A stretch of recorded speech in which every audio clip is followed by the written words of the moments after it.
এই জাম্বুরা তুই পিছনে কিভাবে আসলি? আরে জিৎ আমি নতুন পাওয়ার শিখেছি। আচ্ছা জাম্বুরা দেখা তাহলে। এই দেখ। আরে তুই তো গুরুকে ছোট করে দিয়েছিস, এখন তুই গুরুকে আগের মতো করে দে। না জিৎ ওটা তো আমি করব না, আমি চললাম। এই জাম্বুরা। এই জিৎ তুই আমার সঙ্গে এটা কি করলি? আরে গুরুজি আমি কিভাবে জানবো যে ও তোমার উপরেই ট্রাই করবে? দিয়েছে তো আমাকে ছোট করে। গুরুজি তুমি আগে আমার হাতে এসো। ঠিক আছে গুরুজি চলো জাম্বুরাকে উচিত শিক্ষা দিতে যাই। তাড়াতাড়ি চল না।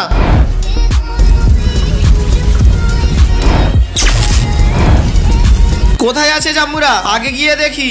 বন্ধুরা সবাই তো মায়ের জন্য লাইক সাবস্ক্রাইব করে, আজকে দেখবো বাবার জন্য কে লাইক সাবস্ক্রাইব করে এবং কমেন্টে বাবা লেখে। ওখানে। এখন বল কি করতে হবে? গুরুজি তুমি নিচে নেমে যাও। এই জাম্বুরা তুইও কি ছোট হবি নাকি? এই লে, বেঁচে গেছিস। লে জাম্বুরা এবারে তোকে ছোট করব।